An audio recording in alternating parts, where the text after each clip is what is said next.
मैं हूं अभिषेक बारेट और आप देख रहे हैं दमचिक। राजस्थान की सियासत में बड़ी गहमा-गहमी है। बीजेपी की 131 सीटों की लिस्ट जारी हुई है और हमारी दमचिक चुनावी यात्रा इस वक्त किशनगढ़ पहुंची है। किशनगढ़ में जिस सजीले नौजवान को ये टिकट मिली है उनका नाम है विकास चौधरी। विकास चौधरी हमारे साथ मौजूद हैं। बहुत बहुत स्वागत है आपका। धन्यवाद जी। सबसे पहला जो सवाल है वो ये है कि आपने कई कद्दावर लोगों की राजनीति खत्म कर दी, ये आरोप लग गया आप पर। जी, ऐसा कुछ भी नहीं है। मैं भारतीय जनता पार्टी का एक छोटा सा कार्यकर्ता हूँ और मैंने विद्यार्थी परिषद में रह के सन 2010-11 में अजमेर विश्वविद्यालय का अध्यक्ष रहा हूँ। उसी समय से हम विद्यार्थी परिषद में काम किए हुए हैं और विद्यार्थी परिषद का सत्यनिष्ठ कार्यकर्ता होने और वर्तमान में भारतीय जनता पार्टी के कार्यकर्ता होने के नाते हमारी प्रदेश नेतृत्व माननीय मुख्यमंत्री जी और राष्ट्रीय नेतृत्व अमित शाह जी और मोदी जी के नेतृत्व में युवाओं का जो राजस्थान के युवा सपना देख रहे हैं, पूरे देश के युवा सपना देख रहे हैं, उन सपनों को साकार करने का काम केवल भारतीय जनता पार्टी ही कर सकती है। और एकमात्र पार्टी भारतीय जनता पार्टी है जो मेरे जैसे जमीनी और गरीब कार्यकर्ता को भी इस पार्टी में टिकट का मौका मिल सकता है। तो इसलिए मैं शीर्ष नेतृत्व और प्रदेश नेतृत्व को धन्यवाद देना चाहता हूं। लेकिन आपने 10 साल के जो उनका कार्य है, आपकी पार्टी के विधायक, उनको आपने मतलब बैकफुट पर डाल दिया। जी, ऐसा कुछ भी नहीं है। भारतीय जनता पार्टी की रीति नीति वाली पार्टी है। यहाँ छोटे से कार्यकर्ताओं को मौका मिलता है और माननीय हमारे विधायक जी मेरे पिता समान हैं। उन्होंने अनेकों समय हमारे बिल्कुल पिछले 5 साल में किशनगढ़ में 1500 करोड़ का कार्य हुआ है। हर समय वो एक्टिव रहे हैं। और पिछले में आप विकास कार्य की बात करता हूँ क्योंकि भारतीय जनता पार्टी का हमेशा एजेंडा विकास का एजेंडा रहा है। आज 40 ग्राम पंचायत में सभी ग्राम पंचायतों में हमारे गौरव पथ का निर्माण हो चुका है। आज किसानों को 50,000 तक के ऋण माफी हो गए। अभी मेरे सामने ही यहाँ मंडी है, एमएसपी मिनिमम सपोर्ट प्राइस के आज मूंगों की खरीद हो रही है। 6,975 रुपये में मूंग खरीद हो रहे हैं। किसान खुश है, नौजवान खुश है और विकास कार्य इतने हुए हैं। आज 200 करोड़ की सीवरेज और पाइपलाइन, पानी की पाइपलाइन का काम यहाँ कंप्लीट हो चुका है। सड़कें बन रही है, डेवलपमेंट हो रहा है। यहाँ हमारे नया बस स्टैंड बन गया, रेलवे स्टेशन बन गया, एयरपोर्ट आ गया। तो किशनगढ़ में डेवलपमेंट की कोई कमी नहीं है। आप क्रेडिट देते हैं उनको, उनके कार्यकाल को भी आप कम नहीं आंकते हैं। लेकिन ऐसा है ना कि आप कहते हैं कि वो आपके पिता तुल्य हैं, लेकिन कल तो हंगामा किया उन्होंने आपके खिलाफ। जी, हमारा एक विचार परिवार है। परिवार में सभी सदस्यों की हर तरीके की मांग रहती है। हमने सबसे उनसे बात की है। सारे लोग हम एक साथ मिलके भारतीय जनता पार्टी के लिए लड़ेंगे और ये कमल का फूल हमारा निशान है। केवल मात्र मैं प्रत्याशी हूँ। हमारा चुनाव चिन्ह कमल का फूल है। कमल के फूल को लेके ही हम आगे बढ़ेंगे। जिस प्रकार से ना राजस्थान में विकास हुआ है उसी प्रकार किशनगढ़ में भी डेवलपमेंट हुआ है। मैं बात करता हूँ, मैंने पीएचडी का रिसर्च वर्क किया है एमजेएसए योजना में, मुख्यमंत्री जल स्वावलंबन योजना। आज उस चीज़ को मैंने ग्राउंड पे देखा है। आज हमारे इस एरिया में पानी की कमी है, लेकिन इस योजना के बाद 10 से 15 फुट 20 फुट तक के ग्राउंड लेवल वाटर बढ़ा है। तो ऐसी योजनाएं जो आम आदमी तक पहुंचती है, गरीब नौजवान तक पहुंच रही है, ये योजनाएं मुख्यमंत्री जी की बहुत गजब योजना है। आज मैं बात करता हूं, मेरे एक बेटी है। आज बेटी के जन्म से हमारे मुख्यमंत्री जी ने 2,500 रुपये दिए हैं। अगले साल फिर 2,500 रुपये, 10वीं क्लास में 11,000, 12वीं क्लास में 25,000 मिला के 50,000 तक एक बेटी के जन्म पे दे रही है।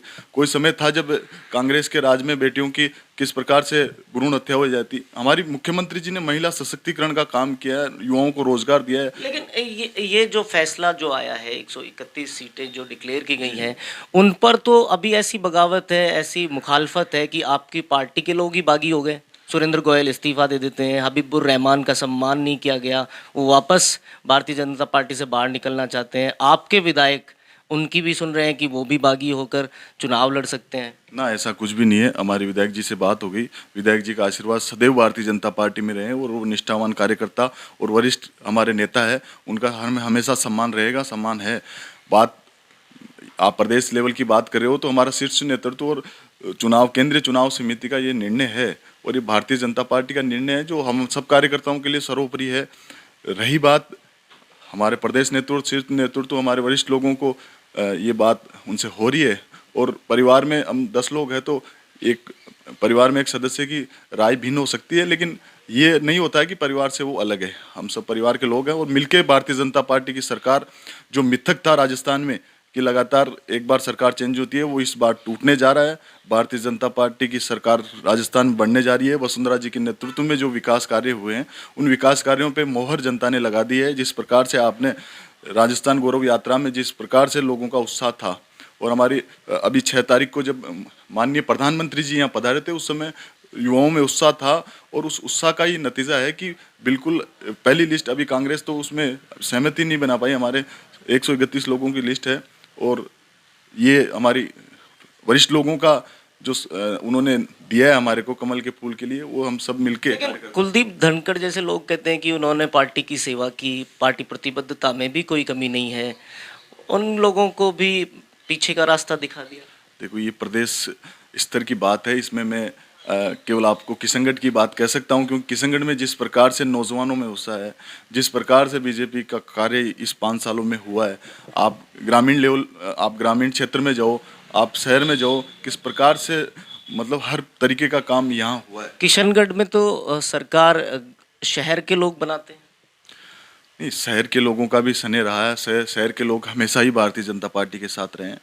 भारतीय हमारे विचार परिवार के लोग हैं, और इस कारण से शहर में और ग्रामीण क्षेत्र में मिला के हमारे 3.25 लाख वोट है, तो सब मिलके ही सरकार बनाते हैं। ग्रामीण क्षेत्र के लोग आजकल शहर में आ गए, और शहर में व्यापारी हमारे, ये व्यापारियों की कर्म भूमि है, और ये आशावादी नौजवान और किसान जो मेहनतकश किसान है उनकी कर्म भूमि रही है किशनगढ़।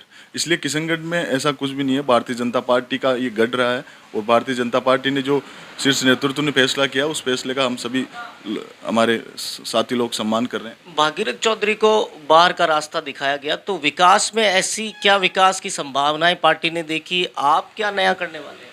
जी, नया हमारा एजेंडा रहेगा कि सबसे बड़ी हमारी बात है जो हम हमारे घोषणा पत्र में भी किशनगढ़ के ला रहे हैं कि अपराध मुक्त किशनगढ़ हो, रोजगार युक्त किशनगढ़ हो, किसानों को बिल्कुल उनके जो एमएसपी पे दाम, उसके अलावा भी हम उनकी क्या सहायता कर सकते हैं। लेकिन जैसे 50,000 माफ किया किसानों को, पिछले इन 5 सालों में हमारी सरकार ने बहुत राहत दिया है। महिलाओं के लिए भी सशक्तिकरण का कार्य हुआ है। हमारे व्यापारियों का ये क्षेत्र है, तो व्यापारियों को भी मूलभूत सुविधा मिले, ये हमारे एजेंडे रहेंगे। हमारे यहाँ सुंदर गुंदोलाव झील है, उसके चारों तरफ चौपाटी का निर्माण चल रहा है, पेनोरमा बन चुका है, तो उनमें जो रहे के काम है उनको आगे बढ़ाने का काम हम करेंगे। आपके शहर की सड़कें बड़ी कंजस्टेड हैं। सड़कें, जब ये बसावट, किशनगढ़ की बसावट बहुत वर्षों पुरानी है, जो पुरानी बसावट है उसको, उसमें भी सौंदर्यीकरण का काम चल रहा है, और अभी जो वर्तमान में है वो तो बिल्कुल खुली जगह है। और हम तो सौभाग्यशाली हैं किशनगढ़ की, भारत की सबसे बिजी हाईवे हमारे यहाँ से गुजरती है, देश की सबसे बड़ी रेल लाइन यहाँ गुजरती है, और ऊपर ये एयरपोर्ट आ गया, तो ये तो सोने पे सुहागा है। पूरा भारतीय जनता पार्टी के विकास एजेंडे का एक नमूना यहाँ हमारे किशनगढ़ में पेश हुआ है जी। तो आप युवाओं में बड़े पॉपुलर हैं। जी, युवाओं में नहीं, युवाओं के लिए हमने काम किया। जब छात्र राजनीति में हमने काम किया है, तो विद्यार्थी परिषद में विद्यार्थियों को लेके हमने हर तरीके की मांग उठाई है। फीस वर्दी होती थी तो हम आंदोलन करते थे, किसी के साथ अन्याय होता था, हॉस्टल में खाना सही नहीं मिलता था, पानी की उचित व्यवस्था नहीं होती थी, ट्यूशन नहीं मिलते थे, तो हम आंदोलन करते थे। उस समय से हमारी विद्यार्थी परिषद की पूरी टीम जुड़ी हुई है, और विद्यार्थी परिषद के लोग बिल्कुल हम सक्रियता से काम कर रहे हैं, और भारतीय जनता पार्टी का एक एक कार्यकर्ता इस चुनाव में लगा हुआ है जी। इस सजीले नौजवान के बहुत सारे विकास के सपने आपने अब तक समझे हैं। हम फिर किसी नए शहर में होंगे, किसी नए चेहरे के साथ होंगे, तब तक आप धमचेक मचाते रहिए।